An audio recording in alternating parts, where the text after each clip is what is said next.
I had been homeless for about 4 years. I was living on the streets. I was living behind a doctor's surgery. I'd lived in football club toilets, wherever I could find to live. And the doctor's surgery I was living behind, actually they called the police, and the police came and brought me to Catherine House. For probably the last 12 months I was living behind a doctor's surgery, and people knew I was living there because I had my clothes and all my swag hidden, and nobody actually thought to, a doctor's surgery I would have thought they would have had some contacts, to ring Catherine House or Lifeline or anyone to get in contact with me.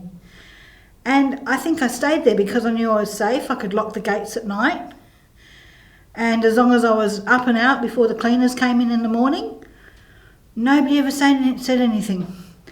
And they would leave me notes on my swag saying, you've got to move, because I would just disappear during the day. I'd go and sit in the shopping centre, I'd sit in the library and read.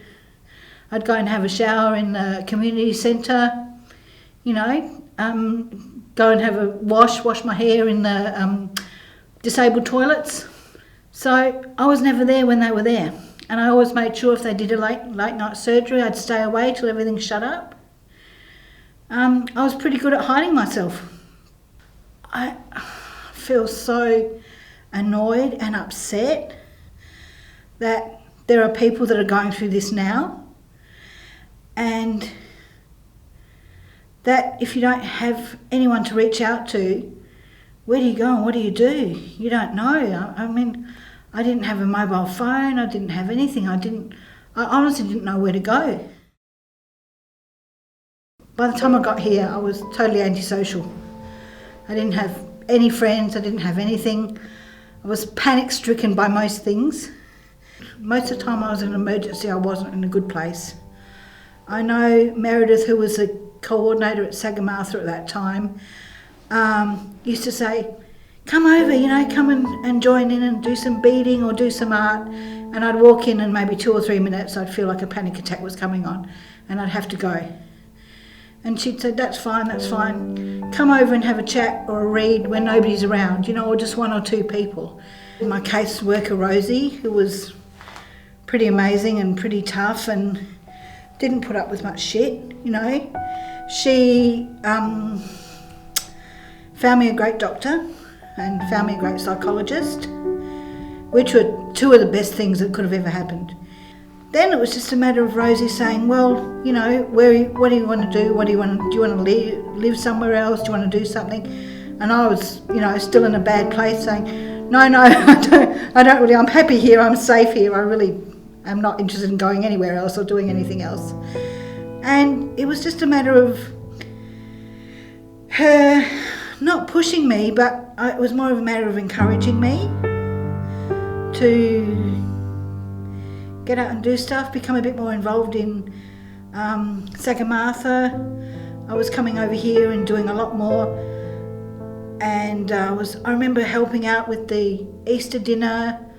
There was a few of us that folded napkins and set the table, and it was just nice being a part of the community here. Someone from Sagarmatha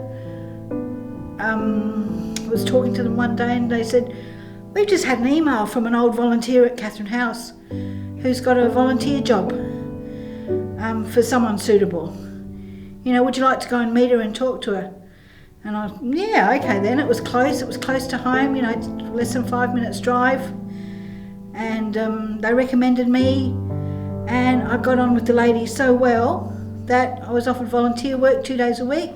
Just started off simple stuff like filing and database stuff. And then it turned into a part-time job. Well, I'd been doing this part-time job for a while. When the lady went on holidays, I was doing it full-time, 3 days a week, and it wasn't the job for me. I knew it was a good stepping stone, and they were sending me to TAFE to do some training, typing and other things like that, but I really needed to do a bit more. And so I thought, let's see what's out there, and I applied for a job, and I think within a few hours or the very next day I got a phone call. Yes, coming in for an interview. And I remember, oh my goodness, I've got an interview and I haven't got a resume, I haven't got anything. So I rang Justine at Sagamartha at 3:30 and said, help, I need a resume, I've got a job interview tomorrow. And so, all right then, just quickly email me some details quickly, get here within half an hour and we'll do it. And in her own time, she should have been home with her kids, and in her own time she wrote up my resume for me, and the next day I got a job. I knew I was settled in my housing. I knew with the work with my psychologist that I wasn't going to go back to being homeless ever again, that I had the tools to, get my stuff together. I knew what to do, and I knew that not to fall back into that depression and just keep moving forward and, celebrate the little goods in life, I went into the city by myself today, I went shopping and, I didn't buy rubbish. I said, no, I'm going to save that money for something else. You just need to celebrate the little steps in life. And once you get that, then you get the confidence and the self-esteem to go out and do bigger things. And now when I think my job's, paid for me to study, I went into management for a few years and decided I didn't like it, so I went back to normal work. But, it's fantastic. I've got the opportunities because I've wanted to get out there and make something of my life.